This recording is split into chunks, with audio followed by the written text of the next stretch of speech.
Our next speaker is Colin Milburn. He comes out of Harvard's program in Science and Technology Studies. He's an expert on many different areas, including computer games, fiction, Gothic horror. He's a professor of English and also holds quite a wonderful title at UC Davis, where he is Gary Snyder Chair in Science and the Humanities.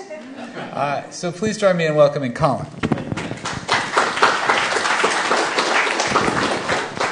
Great, thanks very much.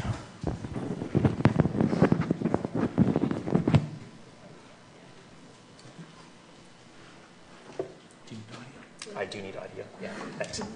So today I'm going to be talking a little bit about hacktivist operations as creative acts, highly aestheticized performances of surveillance or counterveillance. And the aesthetic of many hacktivist operations draws significantly on the iconography of video games and science fiction and other elements of geek culture. I'm going to be focusing in particular on Anonymous, the global hacktivist collective, or the idea, or the movement. It's certainly not an organization, but the signifier of Anonymous as a call for collective cyber action. And as many of you know, Anonymous came to prominence through a series of highly publicized operations. So Operation Chanology, which was their attack on the Church of Scientology, or Operation Payback, which was a retaliation against PayPal and several credit card companies for refusing payments to WikiLeaks, or Sony, which was a retaliation against the global Sony Corporation for Sony's persecution of the hacker George Hotz.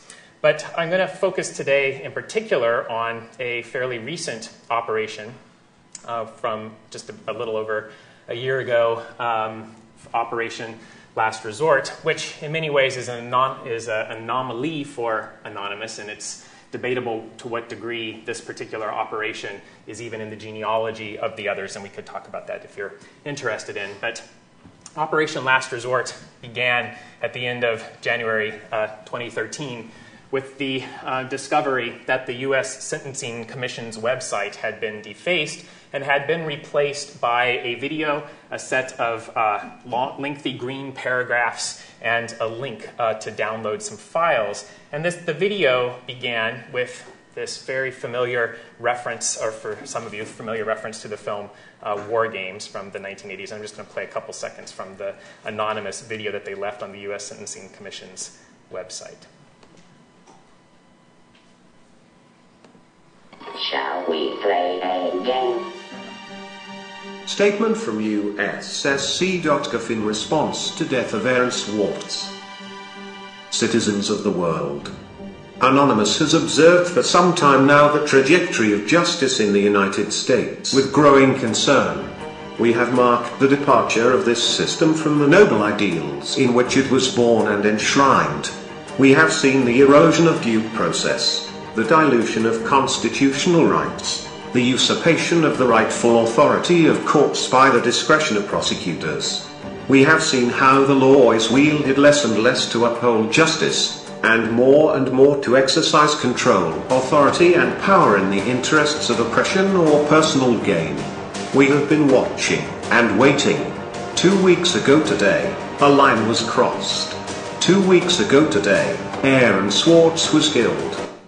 I'm just going to stop it there. It goes on to announce that the hacktivist had infiltrated a number of computers and servers from a variety of government agencies, and they had secured a tremendous amount of data, the specific nature of which was undisclosed. But the video goes on to say that it's been all bundled into a single file tree that they named a Warhead, and they invited everybody who was visiting the Sentencing Commission's website to download the Warhead. There was a link directly to the file, or to torrent it from any number of popular torrenting sites. So very quickly, the Sentencing Commission restored its normal website.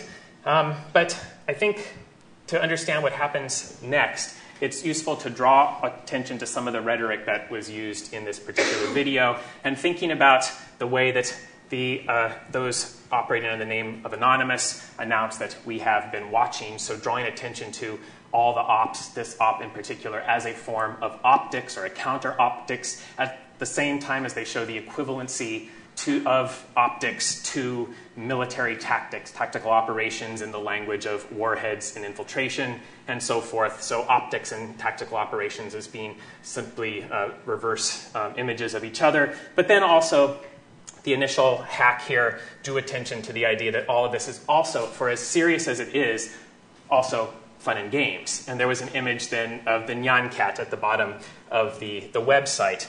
And so after the Sentencing Commission's website was restored, a couple days later, the Ops Last Resort tweet feed announced, "Enter Konami Code with cursor keys." This message spread around the internet quite quickly, and so for anybody who then visited the site and you enter the Konami Code, which became very famous from the game Contra and has been used in a number of other Konami games, you entered the code, it suddenly turned the website into a playable form of asteroids, which certainly showed that the hackers retained control of the website even after it had been restored. But it also, again, returns to this aesthetics that joins the optical to the tactical. So here is, entering the Konami Code, suddenly you have this little spaceship from asteroids where you can blast away the U.S. Sentencing Commission's website. And as you destroy pieces of the website, you get behind. So there's an exposure of a deeper truth, a deeper level, which is now Anonymous is in control of the situation. You can continue to play the game, release bombs, and so forth. If you enter the Konami Code again, it gives you a playable Nyan cat, and you can use Nyan cat powers. And it's all in good fun. So this, of course, didn't last too long because as people started to play this game, it put tremendous pressure on the server. So many people were playing it, it eventually crashed the website, so it kind of served as an inadvertent distributed denial of service attack, a DDoS attack, although it had not been organized as such. So what happens quickly after this? So in order to suggest what was inside the Warhead file, the hackers released some data to a number of media sites. So they released some information of the names of people in the Witness Protection Program, which they claimed they had gathered through their government infiltration. A couple of weeks later, they also released a document listing personal information of 5,000 bank executives in the U.S. So this was to suggest that they had a lot of sensitive information, but they were keeping the best stuff in reserve for at the time when they could release it if their demands were not met, and the demands that they made were of the nature of, to restore justice, stop overly punitive measures against hackers and technical users, and so forth. But what was strange about this particular operation is it exposed that Anonymous was certainly not unified. So a number of others who spoke on behalf of Anonymous said, this operation is not being carried out by those who have carried out earlier anonymous operations. In fact, the exposure of these Witness Protection Program documents suggested that maybe this was a fraudulent operation because it was data that had already been released in some earlier data leaks from years before. Some of the spokespeople for Anonymous suggested that this may not even be a hacktivist operation, but may in fact be a security agency, or it may be the Sentencing Commission itself trying to bait hacktivists to download these Warhead files onto their computers and then installing a Trojan or some other kind of malware in order to better ferret out the nature of these sort of operations. And so what we see going on, these accusations, which became part of the social mythology or the social narrative around this operation, was that the forces of surveillance and the forces of surveillance were using the same technique so much that it was impossible to decide who was who, that the hacktivists and security agencies, this is well known, black hackers and white hackers easily changing positions, security forces and hacktivists easily mistaken for each other, but so much that it created a tremendous amount of paranoia within the hacktivist community itself. So this is to just get to the initial aesthetics or the initial narrative that is presented at the beginning of Operation Last Resort, which is this reference to war games. And as many of you may remember, the conclusion of that film is the decision of the computer that the only winning move is not to play. And so was this a fraudulent operation? Was this actually just a baiting effort? Just in November, the FBI released a report claiming that Operation Last Resort is in fact real and it is still operational. In fact, they say that they have found evidence that the U.S. Army, Department of Energy, Health and Human Services, the Fed, and other U.S. agencies had in fact been infiltrated, and that a number of very sophisticated backdoors had been put in place, and that the hackers had been continuing to visit these sites over the span of the last year. An arrest was recently made in the UK, a hacker of the name of Lori Love, who's been accused of being part of these very sophisticated operations. But we see also in the context of this the exposure of some of the techniques by which hacktivists are uncovered and combated against. So the UK government communications headquarters, for example, at the same time, it's been revealed that they have been using, again, the same signature tactics that the hacktivists have been using. So Anonymous's favorite method of the DDoS attack was also used against them by the government communications headquarters to bring down some of their favorite IRC channels during the course of some of these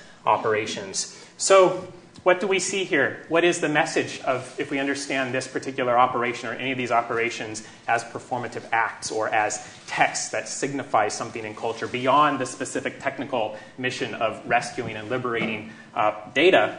We see here an evidence of the way in which hacktivism as a resistance to these modes of surveillance and these modes of data acquisition end up participating in an arms race where security agencies and hacktivists are simply going back and forth and intensifying their ability to get things done. And so we may end up, again, going back and thinking about that initial video, how clever it was to invoke the moral, the ethic of the only winning move is not to play. So, okay, I'll stop there.